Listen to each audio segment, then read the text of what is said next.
Anybody following what's going on in Hollywood with the strikes? Who has no clue what's going on in Hollywood with strikes? Okay, this is pretty big. Ron Perlman, who played Hellboy, he played in Hellboy, and what's the other one he was in? He was in Beauty and the Beast back in 1987. He was the Beast. And then the other character was who? Brandon, what was it? Sons of Anarchy. Sons of Anarchy. Okay, so Ron Perlman makes a video. And he calls out this man that's making $27 million a year. Right now, guys, in Hollywood, it's absolute shambles. May, 11,500 people from the Writers Guild went on strike, which means, Rob, if you want to go on YouTube right now, 11,500 writers went on strike in May. The last time Jimmy Fallon has done an episode was in May. The last time Stephen Colbert did an episode was in May. The last time Jimmy Kimmel did an episode was in May because there is no writer. So go on YouTube and go to Jimmy Fallon's episode. It's the best of. It's the best of. It's the best of. 2 months, no shows, right? No movies, no shows, no streaming, nothing. Everybody's on lockdown. Then this week, July 14th, 150,000 members from SAG went on strike. So now there's 1,500 people in Hollywood who are not working. And by the way, if you're part of SAG, you can't have another job. So for example, we were inviting, Rob, who were we inviting here that said he can't? James Woods. James Woods said, I can't work. I'm part of SAG. So he can't even come on the podcast to speak because even that's considered work? James's camp emailed Rob back saying, I can't because I'm part of SAG. So watch this. While this is going on, Hollywood has got all these issues. Ron Perlman and others respond, but his one is the most entertaining one. Brace for impact. There's a lot of curse words, but he's talking about somebody, and I'll highlight to you who he's talking about. Go ahead. Thing before I get off this. The motherfucker who said we're going to keep this thing going until people start losing their houses and their apartments. Listen to me, motherfucker. There's a lot of ways to lose your house. Some of it is financial, some of it is karma, and some of it is just figuring out who the fuck said that. And we know who said that, and where he fucking lives. There's a lot of ways to lose your house. You wish that on people. You wish that families starve while you're making $27 fucking million a year for creating nothing. Be careful, motherfucker. Be really careful. Because that's the kind of shit that stirs shit up. Peace out.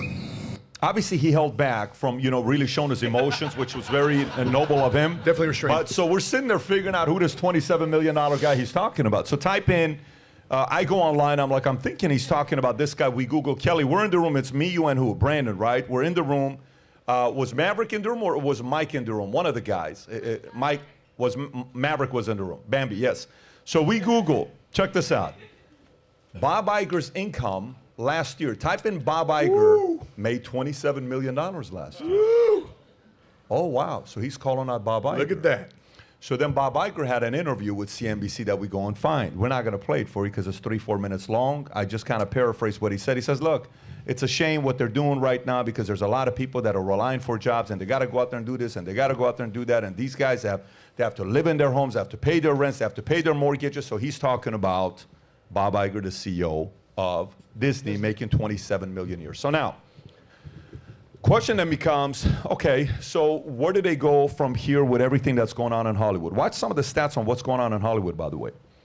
We sat there, it's me, the group, and I said, you know what I want to know? Let's look at box office numbers. If you can pull up Hollywood box office numbers, Statista. Was it Statista or Pew Research? Statista. Hollywood box office, world box office numbers, Statista, right there. Click on that one. It should be, 2019 should be 43 billion. No, go to the other chart that actually, well, you can use that one. Zoom in a little bit. Zoom in a little bit. Zoom in. No, this is not the one. It's another one. Brandon, if you can text Rob when he finds it, go back. Maybe go to the second one. That could be the one. Yeah, go to that one right there. I think this is the one. Perfect. Look at the 2005 global box office. Go up so people can see what the top title says. Global box office revenue from 2005 to 2021. In 2005, global box office was 23.1 billion. In 2019, it's 42.3 billion. Every year it's going up. Boom, COVID happens. Drops to 11.8. Then it goes to 21.3, and last year was only $25 billion, just so you guys know. We haven't gone back to $42 billion yet. Fine, no problem. Now watch the other part. We're having this conversation. The discussion becomes, Kelly says, Pat, how do you feel about this? How do you feel about this? I said, I'll never forget the gentleman that was buying the company. Tom, you'll remember this call.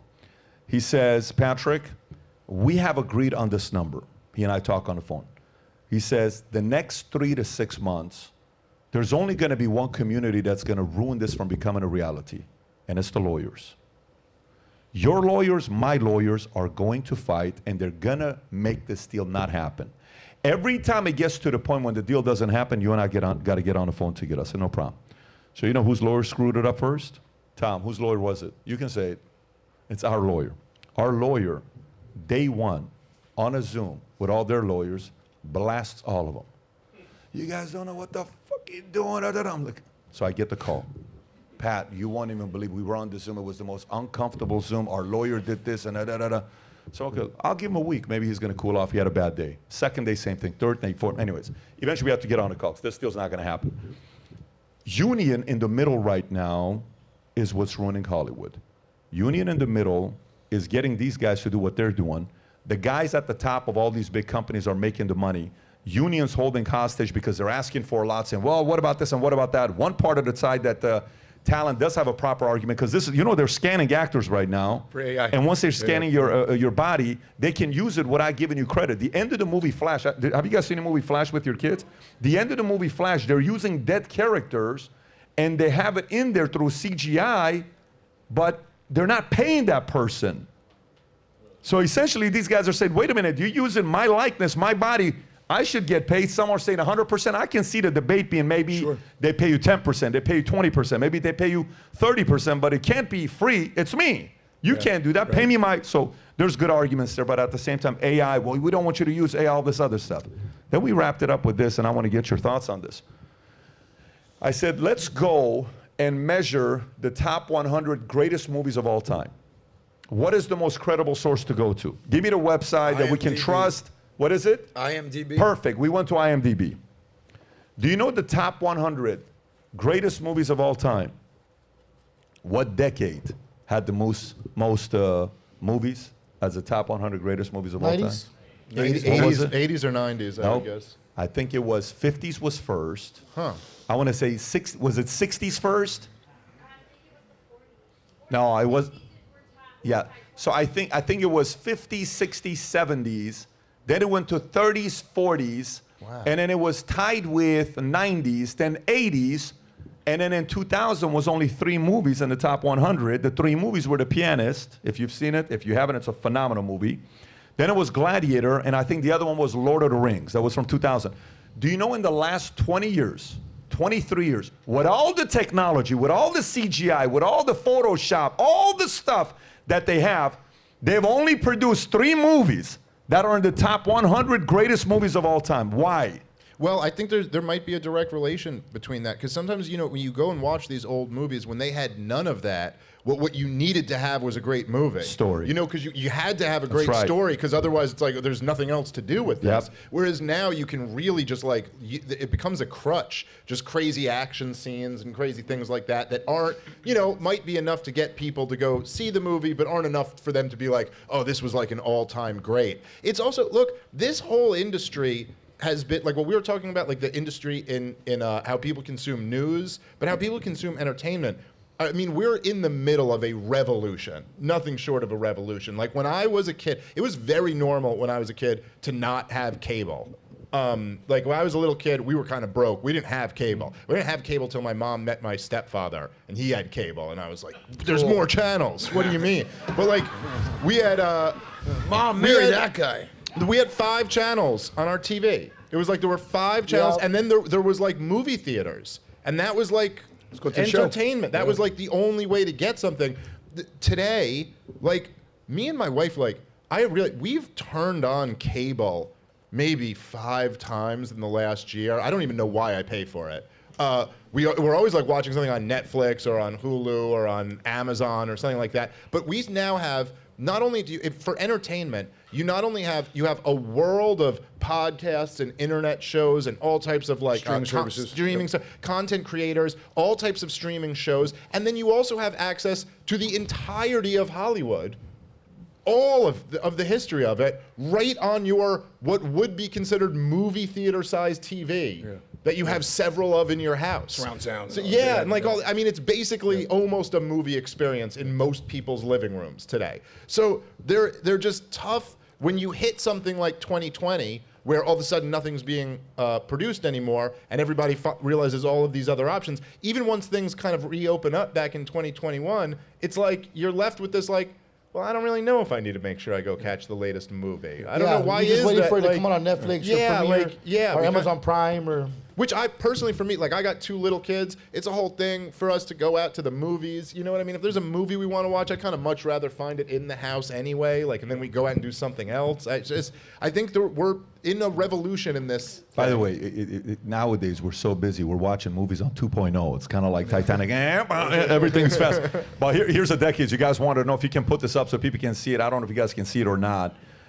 So the number 1 decade was the 50s. 50s, wow. Then it went to 70s, tied 60s and 90s were tied, then 40s, 30s, then 1980s, and the last place is 2000s for movies. I literally only go to the movies when PBD does a Valuetainment field trip, when we go see Air. What was the last one? Air, right? I saw Air, There you or I go. saw The Sound of Freedom. Thank you, Matt Zapala, for that recommendation. You got it. But I also think that, like, I don't even know what's in the movie theaters these days, but it's like Fast and Furious 57 or Harry Potter 19 or Avengers 417. I think it's just the same nonsense over and over and over and over again. But by the way, did you watch the last Fast and the Furious movie? No. Have you watched it, Dave? The last Fast and the Furious movie? I don't think I've ever seen a full Fast and Furious movie. The new character they have, interesting individual. So you're the guy watching the movie. There it is. Yeah, 2020. bro, duh. That's why I asked you if you watched it. So let's talk about Sounds of Freedom. So by the way, a big part of what's going on as well, when you think about all of this, is the ESG requirements, which you have to add into movies. You're forcing people into these movies. You have to have a certain amount of number of people part of LGBTQ. You know, right now in Hollywood, to be nominated for Oscars, you have to have a certain amount of disabled people working on a movie. Yep. You guys haven't? Did you hear what I just said or no? Yes. Okay, can you please pull up the new guidelines to be nominated for Oscars to show everybody what the guidelines are? You have to be, did you actually hear what I just said? You gotta have a gay, you gotta have a midget, you gotta have a trans, you gotta have a black guy that turned into a midget that was formerly gay. Like, there's so much DEI, ESG Can there going just on be right like, now. can there be one person who fits all of the, like one, just like one black, gay, trans midget who we can just put in every movie just for like He'd a be the second? highest paid actor, by the way. But just like for one John second. Doe made $728 million this year. And then, but then we're just like, they're covered. Has no like, life. Now you can make your movie. He's taking all the jobs, though. That guy's taking all the jobs. By the way, no, can you pull up the guideline? Here's a guideline, just so you guys know, if you wanted to know. So moving forward, at least one lead actor or significant supporting actor has to be from underrepresented racial, ethnic group or specific country or territory. Production, that may include, Rob, go a little bit to the right because Adam's foot is not letting me go the other way, the other way. The other way, there you go. What's Latino That may include EOX? African American, Black African, Caribbean descent, East Asian, Hispanic, Latino, indigenous people, Middle Eastern, North African, Pacific Islander, South Just say Asians. everything except white men. Jesus. Why do we have to One bullet list it? We get it. One bullet point. Everyone else. Like, And then, by the way, here's the other part. Here's the other part. A2? Watch this. At least 30% of all the can you highlight that part, Rob, so my they can see gosh. where I'm reading? At least 30% of all actors in secondary and more minor roles are from at least 2 underrepresented groups, which may include women, racial or ethnic, LGBTQ, and watch the last one. People with cognitive or physical disabilities who are deaf or hard of hearing. What? By the way, the new guidelines, hear me out, the new guidelines. The last, I think, 50 movies that won movie of the year, the Oscar, none of them would have won based on these guidelines. That's the direction Hollywood is going. PB, read A3. Can you continue with A3? Go for it. About What's what, A3? About what the main storyline Main needs to be about. storyline subject, the main storyline theme or narrative of the film centered on underrepresented groups, women, racial, ethnic, LGBTQ, people with cognitive, same exact thing as well. So if you like this clip and you want to watch another one, click right here. And if you want to watch the entire podcast, click right here.